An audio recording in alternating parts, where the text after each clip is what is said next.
Mulai hari ini, PT Kereta Komuter Indonesia menambah jam operasional KRL. Hal ini dilakukan untuk menghindari penumpukan penumpang di tengah pembatasan sosial berskala besar masa transisi. Selengkapnya, Lis Pratiwi akan melaporkan langsung dari Stasiun Manggarai, Jakarta. Lis, apa saja perubahan yang paling signifikan terkait aturan dan jam operasional KRL yang dimulai hari ini?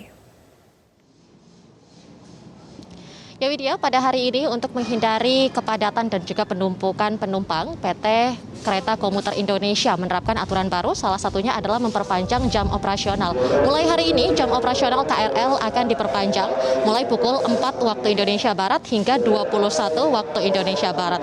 Padahal sebelumnya, waktu operasional ini hanya dimulai pukul 6 hingga 18 waktu Indonesia Barat di masa PSBB dan di tahap awal PSBB masa transisi, yakni pada tanggal 5 Juni lalu, ini diperpanjang menjadi pukul 4 hingga 20 waktu Indonesia Barat. Artinya dengan perpanjangan jam operasional ini juga terdapat penambahan rangkaian perjalanan kereta, yakni dari sebelumnya hanya ada 784 perjalanan, kini diperbanyak menjadi 935 perjalanan. Dan PT KCI juga tidak mengubah waktu tunggu kereta atau headway, salah satunya di rute-rute yang paling ramai seperti lintas Bogor, yakni ada 5 menit waktu headway, sementara untuk di lintas Bekasi tetap 10 hingga 15 menit. Selain itu juga jumlah frekuensi perjalanan ini sudah maksimal sesuai dengan kapasitas dan juga prasarana perkereta-apian yang tersedia. PT KCI juga menambah rangkaian kereta sehingga ada 10 hingga 12 kereta dalam satu rangkaian. Sementara itu di masa PSBB transisi ini, untuk menghindari adanya penumpukan baik itu di dalam maupun di luar kereta, maka pihak pengelola salah satunya di Stasiun Manggarai ini juga sudah melakukan penyekatan di titik-titik sebelum masuk ke area peron, dan juga untuk di dalam kereta ini dibatasi maksimal hanya 35% dari kapasitas maksimal yang dapat dimuat dalam satu rangkaian kereta api. Widya. Ya, Lis, bisa Anda gambarkan situasi Stasiun Manggarai siang ini? Apakah masih seramai pagi tadi? Saya lihat di belakang cukup lengang, atau bisa Anda elaborasi?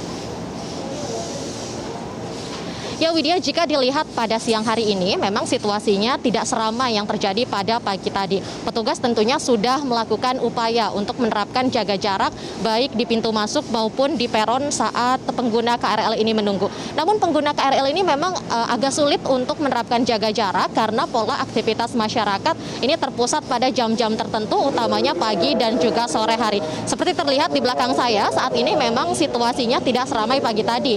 Namun jika dilihat dan juga diprediksi pada sore nanti sekitar pukul 16 waktu Indonesia Barat diperkirakan akan terjadi penumpukan kembali, utamanya bagi pengguna KRL yang menuju ke Bekasi, Depok, dan juga Bogor. Karena pagi tadi memang rute ini juga menjadi salah satu rute yang paling banyak dan menyebabkan penumpukan penumpang hingga penumpang ini sulit untuk menerapkan jaga jarak. Tidak hanya pada saat menunggu di peron, kami melihat juga KRL yang tiba dari arah Bogor pagi tadi ini sangat penuh, bahkan dari sebelum tiba di Stasiun Manggarai, sehingga penumpang di dalamnya ini sulit untuk menerapkan jaga jarak. Dan untuk menghindari penularan virus corona atau COVID-19, pihak KCI dan juga pengelola di Stasiun Manggarai ini terus mengimbau agar masyarakat selalu menerapkan protokol kesehatan secara mandiri seperti menggunakan masker, membawa cairan sanitasi tangan atau mencuci tangan di tempat yang sudah disediakan di stasiun, serta menerapkan jaga jarak secara sadar bagi penumpang baik itu di saat menunggu maupun sebelum memasuki area stasiun. Sebelum memasuki area stasiun ini, seluruh pengguna juga wajib dicek suhu tubuhnya sehingga hanya dapat diizinkan apabila memenuhi syarat kesehatan yang ditetapkan oleh pemerintah. Demikian Widya, kembali ke Anda di studio. Baik, terima kasih rekan Lis Pratiwi, selamat kembali bertugas di sana. Dan pemirsa, demikianlah headline news pukul 14.00 waktu Indonesia Barat. News lain masih akan kami lanjutkan kembali bersama rekan dari Salam Pesi. Sampai jumpa.